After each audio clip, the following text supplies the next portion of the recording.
Buenos días, hermanos. Vamos a iniciar nuestro momento de reflexión. Vamos a iniciar el estudio de la palabra en esta mañana. Te invito a que abras su Biblia ahí en el Evangelio de Marcos, el capítulo 3, los versículos 13 al 19. Evangelio de Marcos, el capítulo 3, de los versículos 13 al 19. Nosotros estamos ahí en una serie llamada Días Mejores, una serie en el Evangelio de Marcos. Estamos avanzando a lo largo del Evangelio de Marcos, buscando ver cómo Jesucristo va revelándose, cómo el Evangelio va mostrando quién es Jesucristo efectivamente. Así que tenemos hoy día el texto del capítulo 3, de los versículos 13 a 19 de Marcos, que dice lo siguiente. Subió Jesús a una montaña y llamó a los que quiso, los cuales se reunieron con él. Designó a 12, a quienes nombró apóstoles, para que lo acompañaran y para enviarlos a predicar y ejercer autoridad para expulsar demonios.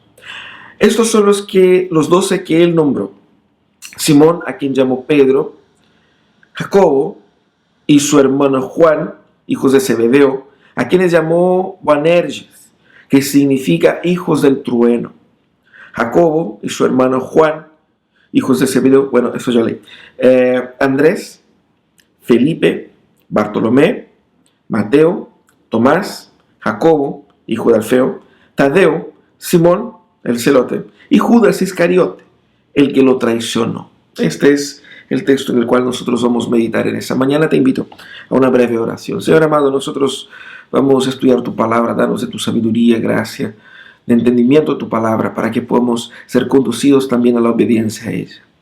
Bendícenos, Señor, en esta mañana, en el nombre de Jesús. Amén. Buenísimo, hermanos. Nosotros hoy día vamos a estudiar el texto del llamamiento a los discípulos, ¿no? El primer equipo que Jesús formó. Y ese tema de formación de equipo es un tema muy interesante, sea para el mundo de los deportes, sea en el mundo de la ficción, cuando vemos ahí los Avengers, la Liga de la Justicia y todo esto. Pero formar equipos es difícil. Y yo creo que la formación de equipos normalmente respeta ciertos padrones. Yo creo que son al menos 4 padrones que toda formación de equipo respeta. Si usted ha tenido que formar equipos en su trabajo, si usted ha tenido que participar de un equipo, seguramente que sí. Usted sabe que esos padrones son bastante verdaderos. El primero es el principio de la disponibilidad, es decir, para formar equipos uno va a formar con quienes tienes disponible, ¿cierto? Es un principio bastante obvio. Usa los recursos que están a la disposición. El segundo principio sería el principio de la selectividad. Uno va, de lo que está disponible, elegir lo que a ti te conviene. Pero dentro de ese principio, incluso de la selectividad, está el principio de la habilidad. Usted va a utilizar o va a seleccionar a aquellos según la habilidad usted reconoce y usted ve que esta habilidad usted puede usar para tales y tales funciones, ¿no es cierto? Es como, por ejemplo, un entrenador de la selección que va a elegir una cantidad de jugadores y tiene 10 grandes delanteros, pero el equipo con 11 jugadores, él no puede poner 10 delanteros. Tiene que elegir gente que esté en distintas partes, con distintas habilidades. Por lo tanto, el principio de la habilidad es muy importante. Pero hay un principio que es fundamental, que es el principio de la unidad. Es decir, por más que yo pueda tener grandes piezas, grandes elementos, ¿de qué manera puedo hacer con que todos esos elementos trabajen en conjunto para un objetivo único? Eso es muy importante, ¿no es cierto? De cierta manera, la formación de equipos revela mucho más de quién los forma, de la identidad misma de cada uno de los participantes. Porque la persona que está por detrás de la formación de equipo, ella está mostrando su perfil, sus objetivos, ella está mostrando quién ella es. Y por eso, nosotros cuando analizamos ese texto, el equipo que Jesús formó, podemos entender un poco mejor quién es Jesús y qué es lo que Jesús quiere para su iglesia. Bueno, el texto ahí es un texto bastante objetivo y es bastante directo, mostrando qué es lo que hizo Jesús para nombrar a sus 12 apóstoles, a sus 12 discípulos. Jesús básicamente se retira al monte y elige 12 hombres que él quiere que sean sus discípulos. Él los elegía. El propósito y la tarea era primeramente de estar con Jesús y luego de ser enviados por Jesús a predicar el Evangelio de Jesús con el poder y la autoridad de Jesús sobre los demonios y, como dice el Evangelio de Mateo, también sobre las enfermedades. Entonces, ese fue lo que Jesús demandó de los discípulos, o cómo Jesús preparó a los discípulos. Ahora, tenemos ahí un grupo de 12 hombres y vamos a echar una mirada en cada uno de ellos para entender el equipo que Jesús formó y luego entender qué es lo que Jesús quiso con esto. Primeramente tenemos el nombre de Pedro. Pedro fue el primer a ser nombrado en esa lista. Y en todas las listas que aparecen en los demás evangelios, Pedro también es el primero a ser nombrado, lo que muestra la cercanía que tenía Pedro con Jesús y, en cierta manera, el liderazgo que Pedro ejercía en el cuerpo apostólico posterior a la ascensión de Jesús, ¿cierto? Él era un pescador, o había salido del contexto de la pesca, y era un discípulo a quien Jesús confiaba mucho. Después tenemos Santiago y Juan, son hermanos. El texto dice Jacobo, ¿no es cierto? Jacobo es Santiago. Santiago y Juan son dos hermanos que probablemente tenían el temperamento un poco fuerte, tanto que Jesús les llama de hijos del trueno, Boanerges, ¿no es cierto? Eran dos discípulos muy dedicados, eran dos discípulos muy apasionados. Santiago fue el primer de los apóstoles a ser martirizado y Juan probablemente fue el último, ¿no es cierto? El apóstol Juan fue el autor también del Evangelio de Juan, de las 3 cartas, ¿no es cierto? Cartas generales de Juan, la primera, segunda y tercera carta de Juan y el libro de Apocalipsis. También tenemos a Andrés. Andrés es hermano de Pedro. Tenemos dos grupos de hermanos ahí, ¿no es cierto? Pedro y Andrés, Santiago y Juan. Bueno, Andrés es hermano de Pedro, también es pescador, estaba con su hermano, y él fue el quien llamó a Pedro a venir a Jesús, a conocer a Jesús, ¿no es cierto?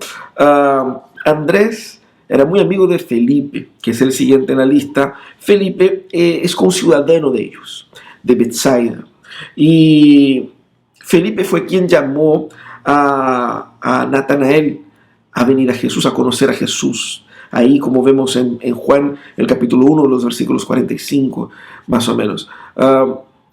Ese es el Felipe. Felipe, entonces, fue quien introdujo a Natanael. ¿Quién es Natanael? Natanael es ese Bartolomé que aparece en el texto.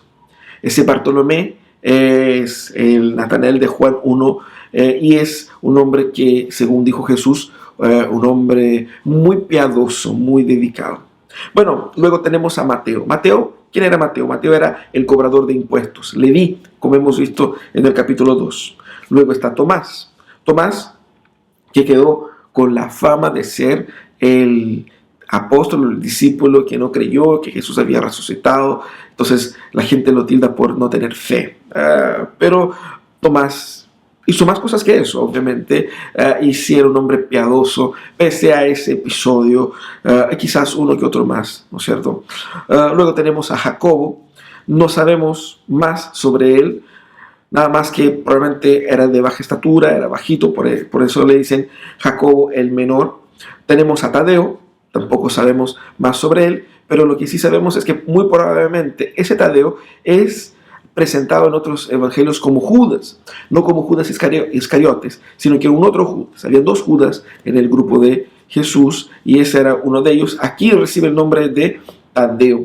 Tenemos a Simón el Celote, que era un hombre que probablemente estuvo vinculado a esa secta, a ese grupo político religioso de los celotes, que era un grupo que buscaba imponer la lucha contra Roma para establecer el reino de Dios de una manera un poco más violenta.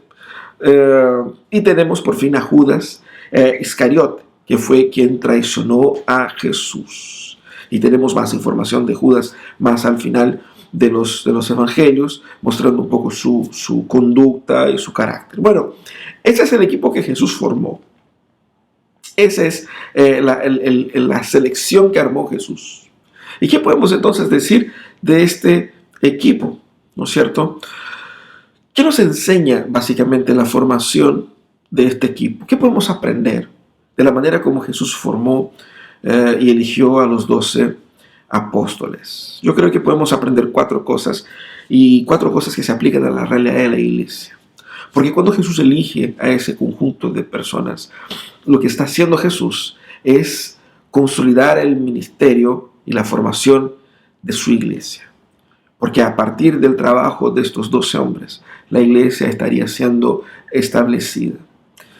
Por lo tanto, vamos a ver qué podemos aprender con eso. Yo creo que 4 cosas. La primera es que Jesús, al llamar a los hombres de la manera como llamó, Él organiza su iglesia de una manera bastante objetiva.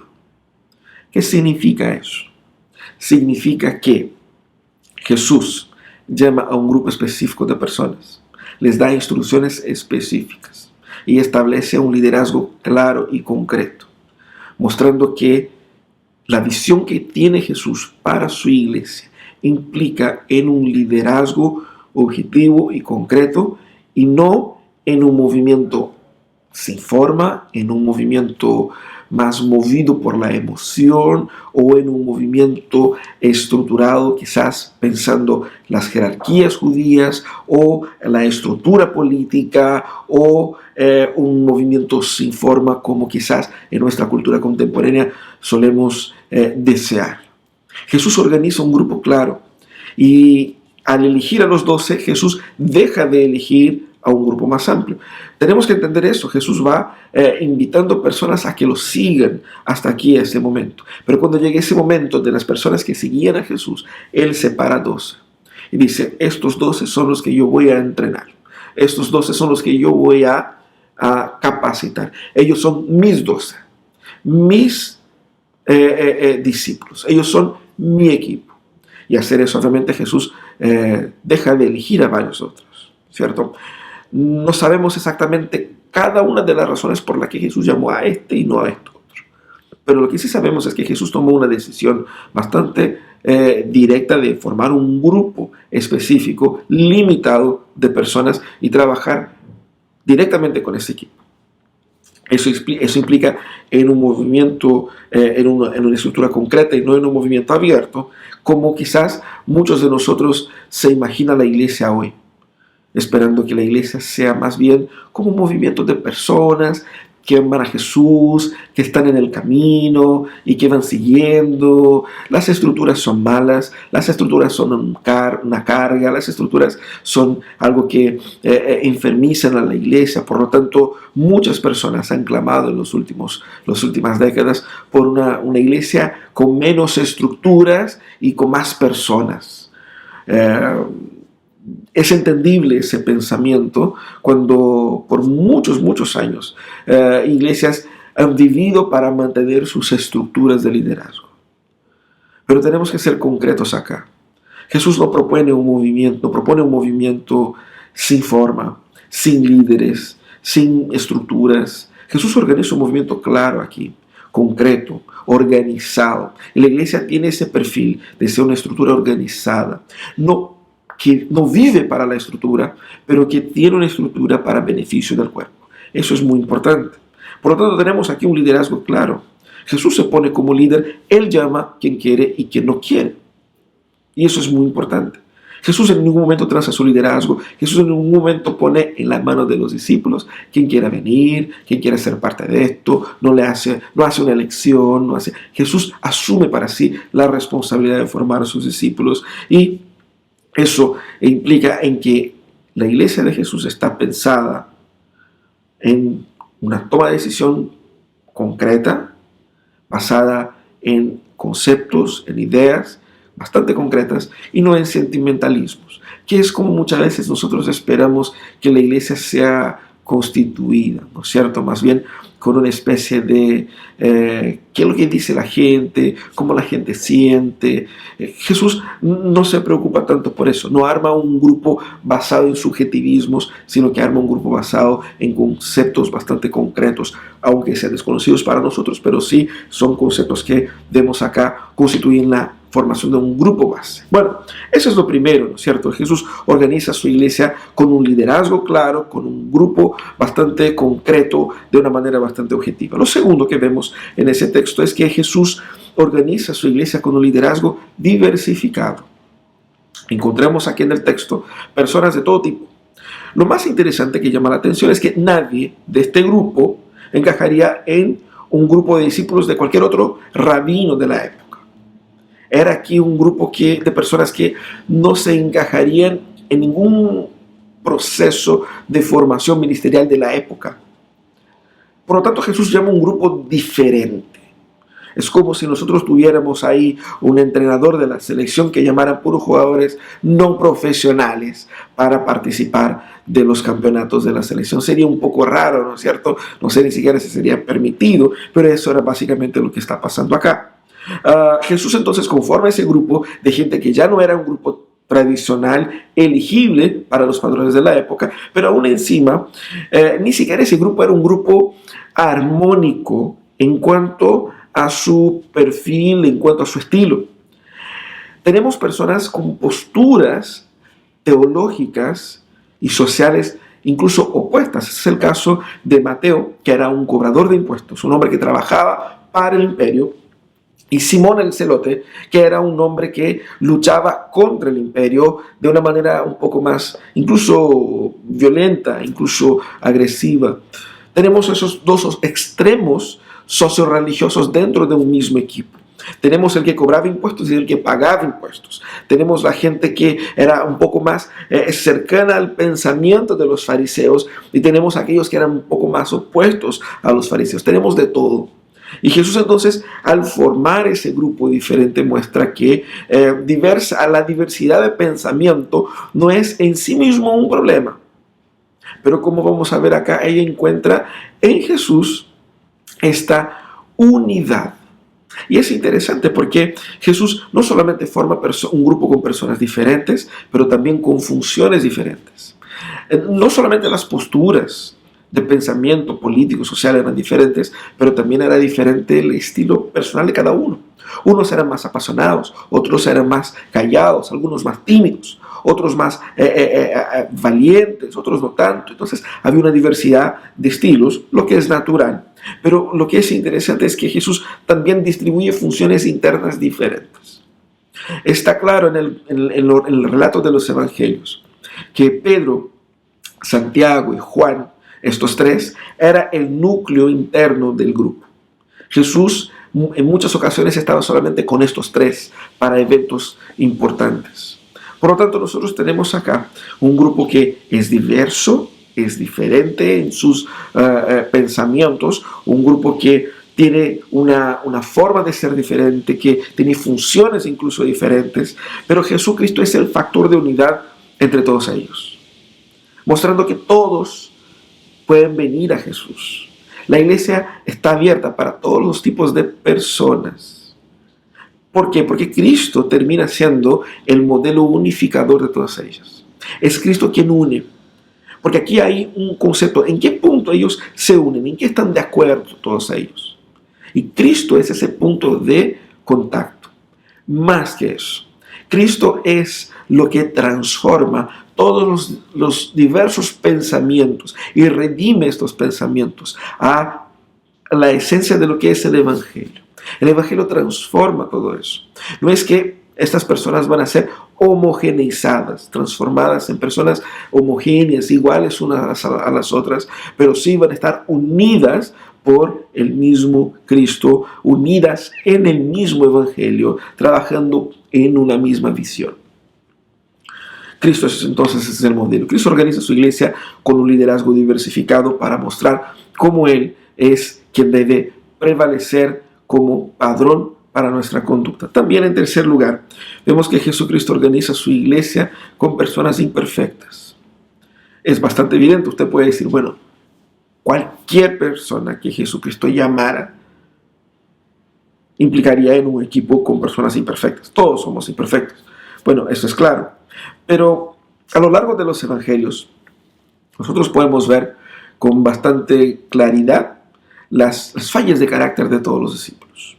Quizás no de todos, porque no se nombra a cada uno de ellos en todos los momentos, pero de una u otra manera, o cuando son referidos como grupo, o individualmente vemos la falla de carácter de ellos a lo largo del proceso. El punto es que Jesucristo no deja de llamar a estas personas por causa de esto, por causa de estas fallas. Jesús llama a estos hombres independientemente de estas imperfecciones morales. Y es interesante porque además de las fallas de carácter, vemos que los discípulos tardaron en entender lo que significa el Evangelio. Les costó un poquito entender quién era Jesús. Tanto que Jesucristo ya estaba por ser recibido después de 3 años de ministerio. Jesucristo estaba volviendo al Padre y ellos dicen: Señor, muéstranos al Padre y eso basta. Y como que Jesús dijera: bueno, es que ustedes no han escuchado lo que yo les dije durante 3 años. El que ve a mí ve al Padre. Cosas así, ¿no es cierto? Eran un grupo de personas imperfectas y eso está claro. Lo que es interesante es que Jesucristo muestra que, por un lado, nosotros somos responsables de nuestra imperfección. Y todos y cada uno de ellos respondió por sus conductas. Jesucristo no está avalando la imperfección ajena. Lo que vemos aquí en ese texto es que, pese a que seamos imperfectos o pese a que sean ellos imperfectos, Jesucristo utiliza esa imperfección para la gloria de Dios. Es el caso de Judas. Jesucristo probablemente sabía que Judas lo iba a traicionar. El texto dice que él es el traidor porque el texto fue escrito ya décadas después del evento. Entonces Marcos sabía y él identifica aquí para el lector que ese era el Judas, aquel Judas, este era. Pero probablemente los discípulos lo sabían. Jesús probablemente sabía. Y Jesús aún así llama a Judas. Y correspondió a Dios utilizar la maldad del corazón de Judas para la gloria del nombre de Jesús. Pero aún así debemos entender que Jesucristo va y transforma entonces estas imperfecciones en una oportunidad para manifestar su gracia. Porque también los demás imperfectos en el equipo fueron utilizados para la gloria de Dios, para alcanzar personas, para salvar personas, para que personas encontraran en Jesús descanso para sus almas. Por lo tanto, Jesucristo organiza su iglesia con personas imperfectas para, a través de su iglesia, proclamar el tamaño de su gracia. El apóstol Pablo, que es un apóstol que fue añadido posteriormente, podemos decir así, el apóstol Pablo dice eso con mucha claridad, de que es en la debilidad que la gracia de Dios, la debilidad humana, que la gracia de Dios se ve reflejada con mayor fuerza. Así que Jesucristo no solamente organiza su iglesia de una manera concreta, objetiva, con un liderazgo diversificado, pero también con un liderazgo imperfecto. ¿Para qué? Para mostrar que Él está en el control, que Él es el modelo de unidad y que Él manifiesta su gracia a través de la imperfección o las imperfecciones de su iglesia. Pero en cuarto lugar, Jesucristo organiza su iglesia de una manera totalmente cristocéntrica. Jesús no invita a los discípulos a entrar en una organización. Jesús no dice: hagamos algo juntos acá. Jesús llama a los discípulos a sí mismos. A sí mismo. Jesús llama a los discípulos para aprender de Él, para estar con Él, porque Él era el fundamento de la iglesia. Él llama a los discípulos y los envía para la misión de Jesús y no para la misión propia de cada uno. No es como que aquí te capacito y después los lanzo y ahí cada uno ve cómo lo hace. No es así. La misión era la misión de Jesús. La misión a la cual ellos fueron enviados era la misión de Cristo y no de ellos. El poder con el cual ellos iban a desempeñarse en esa misión era el poder de Cristo y no de ellos. Por lo tanto, nosotros vemos acá Cristo formando su iglesia, mostrando para todos nosotros que la iglesia está basada únicamente en la persona y en el nombre de Jesús.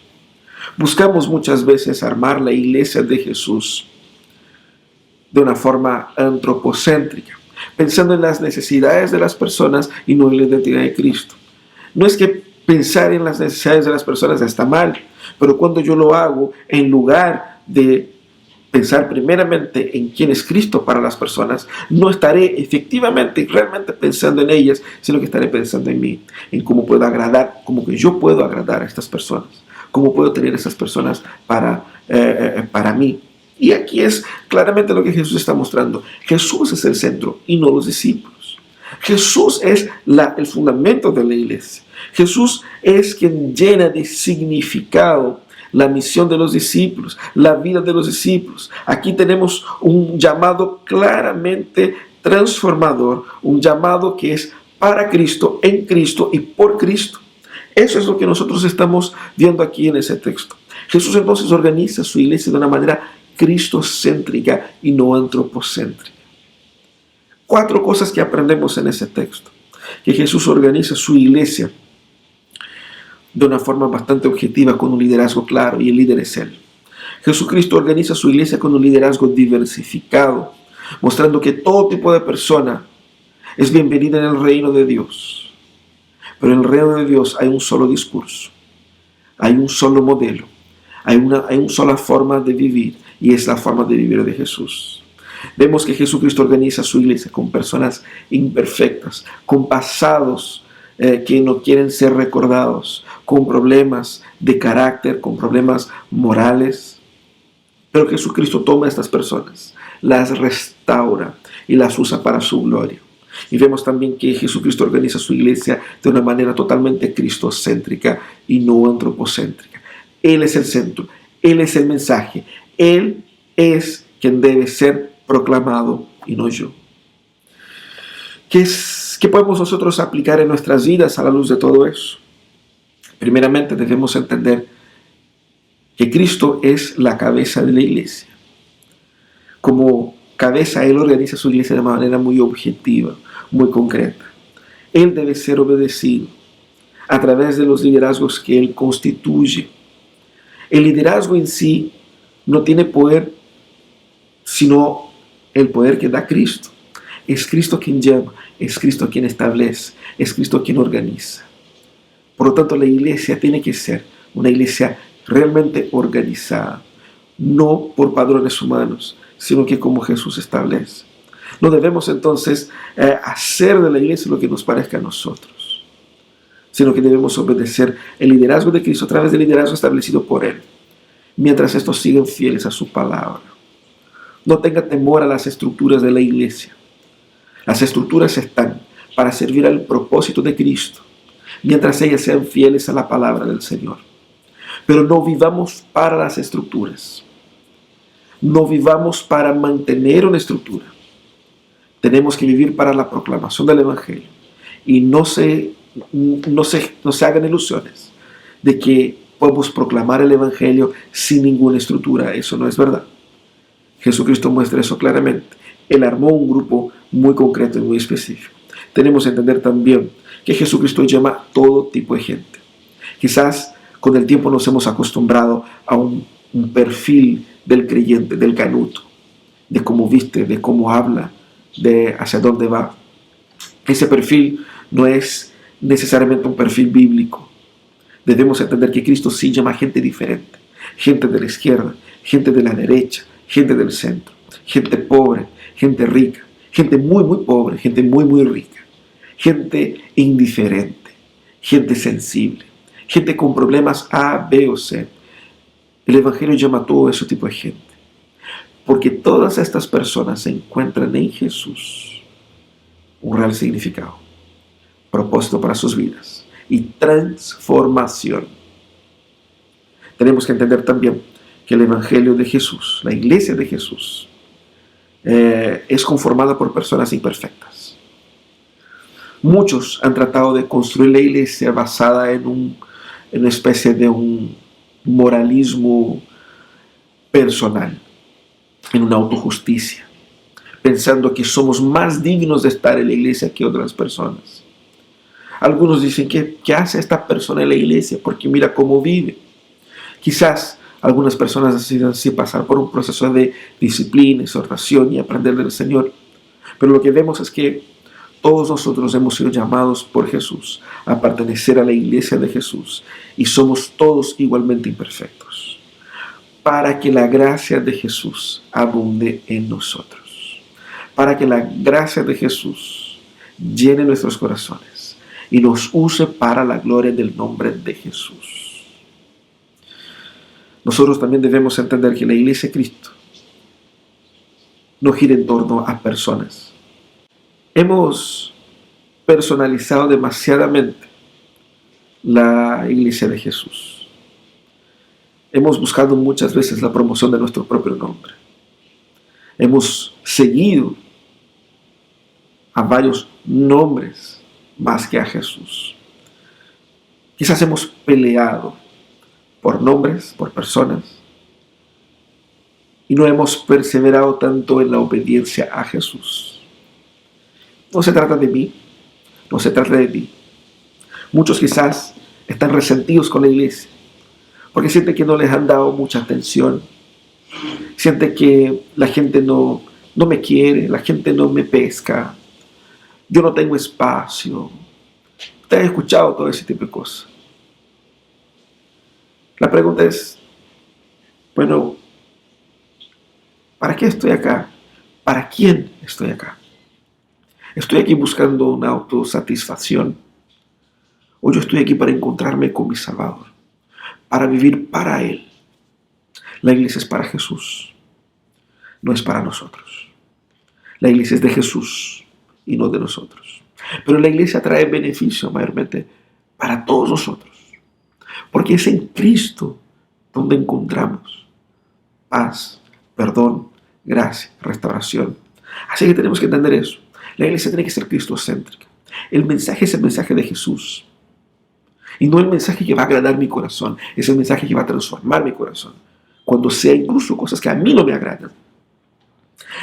La misión no es la misión mía. La misión que nosotros queremos hacer. Pero tiene que ser la misión que Cristo demanda de la iglesia. Y normalmente Cristo va a demandar de la iglesia que ella haga cosas que nosotros no queremos hacer.